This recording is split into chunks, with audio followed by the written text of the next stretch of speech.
Savez-vous que nous les femmes, nous avons un grand pouvoir sur la bénédiction de nos enfants?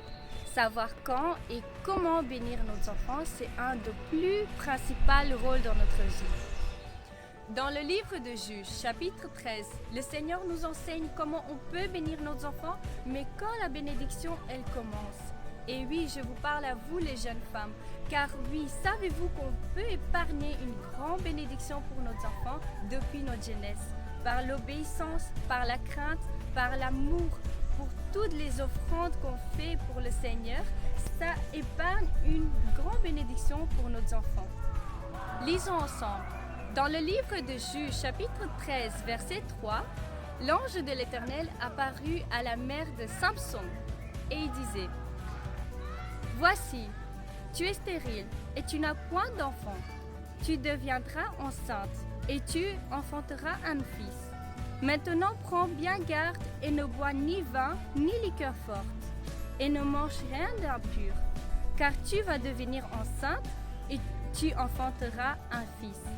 Le rasoir ne passera point sur sa tête, parce que cet enfant sera consacré à Dieu de le ventre de sa mère.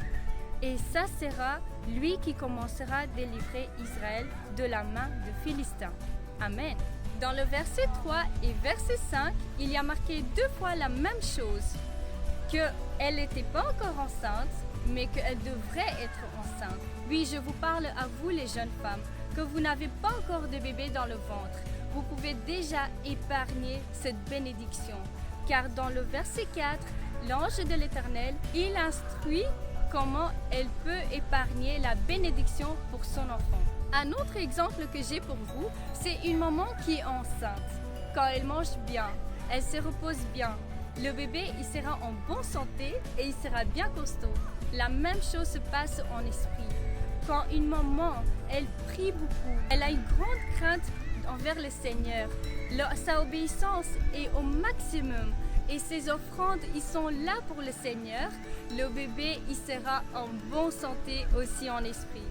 De même que Sarah a béni par son comportement et sa obéissance les générations qui la suivaient, la même chose, nous, on peut bénir les générations qui nous suivent. Mes sœurs, je vous dis, soyez fortes, obéis, avoir la crainte et l'amour, vous allez voir que vous allez épargner une grande bénédiction pour vos enfants. Soyez fortes en Christ, au nom puissant du Seigneur Jésus-Christ. Amen.